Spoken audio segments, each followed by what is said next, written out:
পটুয়াখালী ২ আসনে বিএনপি দলীয় মনোনয়ন বাতিলের দাবিতে কাফনের কাপড় পরে বিক্ষোভ মিছিল করেছেন দলটির স্থানীয় নেতাকর্মীরা। বৃহস্পতিবার বিকেলে বাউফল পৌর শহরের পাবলিক মাঠ সংলগ্ন উপজেলা বিএনপির কার্যালয় থেকে এই মিছিল শুরু হয়। মিছিলে উপজেলা, পৌর ও বিভিন্ন ইউনিয়নের কয়েক হাজার নেতাকর্মী অংশ নেন। পরে মিছিলটি পৌর শহরের বিভিন্ন সড়ক প্রদক্ষিণ শেষে উপজেলা পরিষদ চত্বরে গিয়ে শেষ হয়।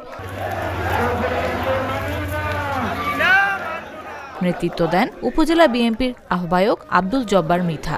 দলীয় সূত্রে জানা গেছে, ৪ ডিসেম্বর ঘোষিত ৩৬ আসনের প্রার্থী তালিকায় পটুয়াখালী ২ আসনে সাবেক সংসদ সদস্য শহীদুল আলম তালুকদারকে দলীয় মনোনয়ন দেয়া হয়। এরপর থেকে মনোনয়ন বঞ্চিত নেতা মুনির হোসেন ও একেএম ফারুক আহমেদ তালুকদারের অনুসারীরা ক্ষোভে ফেটে পড়েন। সড়ক অবরোধ, বিক্ষোভ ও মশাল মিছিলের পর আজ তারা কাফনের কাপড় পরে বিক্ষোভে নামেন। মিছিল শেষে সংক্ষিপ্ত সমাবেশে উপজেলা বিএনপির আহ্বায়ক ও মুনির হোসেনের অনুসারী আব্দুল জব্বার মৃধা বলেন, যাকে মনোনয়ন দেয়া হয়েছে তিনি ২০০৮ সালের নির্বাচনে দলের প্রার্থীর বিরুদ্ধে গিয়ে আওয়ামী লীগ নেতার পক্ষে কাজ করেছেন।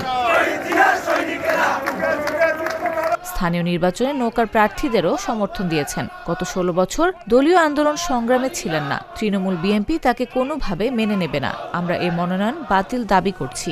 পৌর বিএনপির যুগ্ম সাধারণ সম্পাদক ও ফারুক আহমেদের অনুসারী মাসুম বিল্লাহ পলাশ বলেন, যার সঙ্গে দলের কোনো সম্পৃক্ততা নেই তার সঙ্গে আমরাও নেই। তিনি শারীরিকভাবেও আনফিট। তাকে নিয়ে এই আসনে জয় পাওয়া সম্ভব নয়।